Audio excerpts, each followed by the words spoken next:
Assalamu alaikum 10th class. Open your books and open your chapter number 8, that is biotechnology. As we have discussed about the introduction of biotechnology and fermentation. But today we are going to discuss the topic genetic engineering. So let's discuss what is genetic engineering. Do you know about genetic engineering?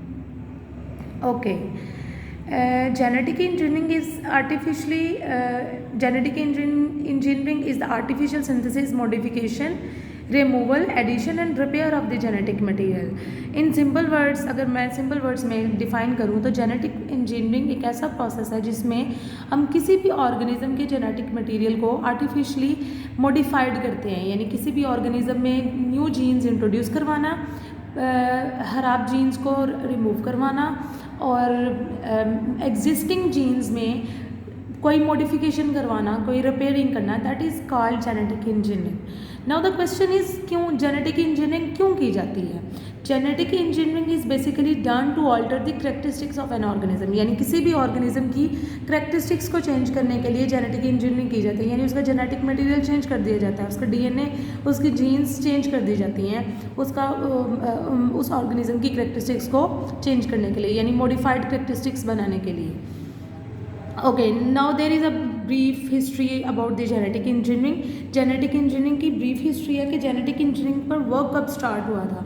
इन 1944 में genetic engineering पर work start किया गया था, जब scientist जो है वो successful हो गए थे डीएनए एंजाइम्स आइसोलेट करवाने में। वो एंजाइम्स जो डीएनए सिंथेसिस में हेल्प करते हैं, और वो एंजाइम्स आइसोलेट करवाने के बाद साइंटिस्ट ने डीएनए को कॉपी और पेस्ट कर भी एक्सपेरिमेंट करके सक्सेसफुल हो गए थे। वो किस तरह से कि जो एंजाइम्स डीएनए की सिंथेसिस में हेल्प कर रहे हैं ना, वो एंजाइम्स पहले उन्होंने ह्यूमन बॉडी से आइसोलेट किए, आइसोलेट करने के बाद उन एंजाइम्स को यूज़ किया एक ऑर्गेनिज्म के डीएनए से जीन्स को कट करने के लिए, और फिर उन एंजाइम्स को यूज़ किया जो जीन या जो डीएनए सेगमेंट एक ऑर्गेनिज्म से कट किया गया था उसको दूसरे ऑर्गेनिज्म में पेस्ट करने के लिए उन एंजाइम्स का इस्तेमाल किया गया है। इस तरह से जेनेटिक इंजीनियरिंग पर जो है ना वो वर्क स्टार्ट किया गया 1944 में, और 1970 तक ये डीएनए कट एंड पेस्ट, यानी एक ऑर्गेनिज्म से जीन्स कट करके दूसरे ऑर्गेनिज्म में पेस्ट करने वाला प्रोसेस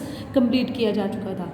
उसके बाद 1978 में फर्स्ट टाइम जेनेटिक इंजीनियरिंग के प्रोसेस के थ्रू इंसुलिन प्रोड्यूस करवाई गई थी आउटसाइड द ह्यूमन बॉडी।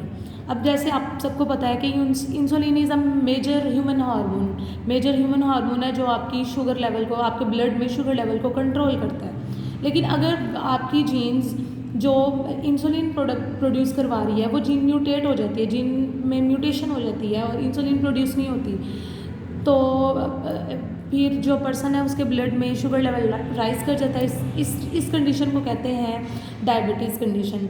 लेकिन इस कंडीशन को ओवरकम करने के लिए आजकल क्या यूज़ किया जाता है, इंसुलिन यूज़ की जाती है। पेशेंट्स को रेकमेंड कर दिया जाता है इंसुलिन लगाने के लिए। लेकिन वो इंसुलिन एक्चुअली आई कहाँ से?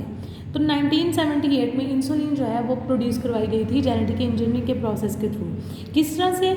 जो ह्यूमन जीन इंसुलिन प्रोड्यूस करती है, उस ह्यूमन जीन को ह्यूमन डीएनए से आइसोलेट करवाने के बाद उस ह्यूमन जीन को डीएनए के अंदर इंसर्ट करवाया गया, और बैक्टीरिया के डीएनए के अंदर इंसर्ट करवाया गया, और उसके बाद बैक्टीरिया को आर्टिफिशियल मीडियम में ग्रो करवाया गया। आर्टिफिशियल मीडियम में ग्रो करवाने के बाद जिस बैक्टीरिया में आपने ह्यूमन जीन को इंसर्ट करवाया था वो बैक्टीरिया ग्रो करेगा, और वो ग्रो करेगा तो जो जीन्स आपने इंट्रोड्यूस करवाई थी वो जीन्स अपना एक्सप्रेशन शो करेंगी, मतलब इंसुलिन प्रोड्यूस करेंगी।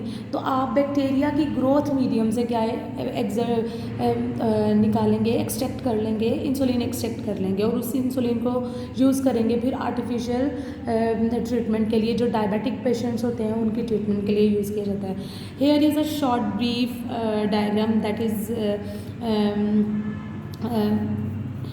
इस डायग्राम में बताया जा रहा है, जैसे for example this is a DNA of human, ये ह्यूमन डीएनए है, और इस ह्यूमन में just suppose this is a gene that produce insulin, ये इंसुलिन जीन है। इस इंसुलिन जीन को आइसोलेट किया गया। आइसोलेट करने के बाद इस इंसुलिन जीन को बैक्टीरिया के डीएनए में इंसर्ट करवाया गया और बैक्टीरिया के डीएनए में इंसर्ट करवाने के बाद बैक्टीरिया को ग्रो करवाया जाएगा। बैक्टीरिया ग्रो करेगा तो जो जीन बैक्टीरिया में आपने इंसर्ट करवाई है वो अपना एक्सप्रेशन शो करेगी और एक्सप्रेशन शो करेगी तो इंसुलिन प्रोड्यूस करेगी। उस इंसुलिन को आप एक्सट्रैक्ट करेंगे बैक्टीरिया की ग्रोथ मीडियम से और उस इंसुलिन को यूज़ किया जाएगा for the treatment of diabetic patients. तो ये तो थी शॉर्ट ब्रीफ हिस्ट्री कि सबसे पहले 1944 में जेनेटिक इंजीनियरिंग पर वर्क स्टार्ट किया गया जब एंजाइम जो है वो आइसोलेट कर लिए गए डीएनए सिंथेसिस के लिए, ठीक है। उसके बाद फिर 1978 में इंसुलिन जीन जो है वो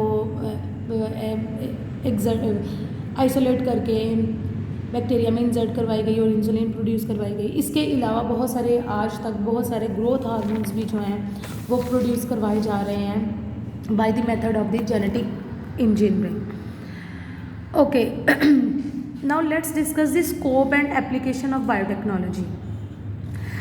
बेसिकली जो जेनेटिक इंजीनियरिंग है ना that is called advance biotechnology. उसे क्या कहते हैं? एडवांस बायोटेक्नोलॉजी भी कहते हैं। तो बायोटेक्नोलॉजी की ही ये फील्ड है और इसमें एक बायोटेक्नोलॉजी का ही ये एक वो कह लें कि ब्रांच है जिसमें हम जेनेटिक मटेरियल को मॉडिफाइड करते हैं, इस वजह से इसको कहा गया जेनेटिक इंजीनियरिंग। लेकिन अब हम यहाँ पर डिस्कस करेंगे ओवरऑल बायोटेक्नोलॉजी जो आपकी फील्ड है जिसमें आप माइक्रो ऑर्गेनिज्म को यूज़ करते हैं किसी भी बेनिफिट के लिए, किसी भी यूजफुल प्रोडक्ट की प्रोडक्शन के लिए। तो देख लेते हैं what is the importance of biotechnology. Scope किसे कहते हैं? स्कोप कहते हैं प्रैक्टिकल एप्लीकेशन। फॉर एग्जांपल आपके पास जो बायोटेक्नोलॉजी नॉलेज है उसकी प्रैक्टिकली क्या एप्लीकेशन है और इम्पोर्टेंस उसकी क्या इम्पोर्टेंस है।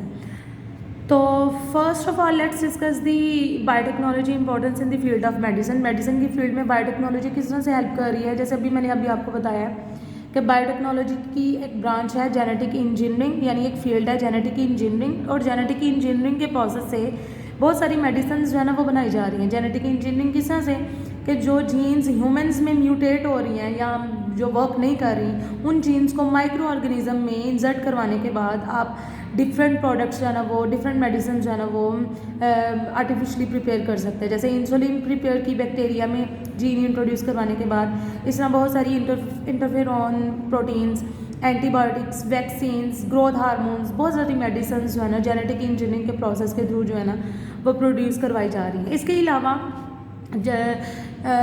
जो है जीन थेरेपीज़ की जाती हैं। जीन थेरेपीज़ किस तरह से की जाती हैं? अगर कोई ट्रीटमेंट कोई डिज़ीज़ है जो जेनेटिक डिज़ीज़ है या जेनेटिक प्रॉब्लम है उस जीन को उस प्रॉब्लम को ठीक करने के लिए हम क्या करेंगे? जीन्स की ट्रीटमेंट करते हैं। जीन्स की ट्रीटमेंट किस तरह से की जाती है कि जो जीन म्यूटेट हो जाए और उस जीन की वजह से ह्यूमन बॉडी में कोई नॉर्मल फंक्शन नहीं हो रहा तो उस जीन को रिपेयर कर दिया जाए या उस जीन को रिप्लेस कर दिया जाए न्यू जीन के साथ या उस जीन को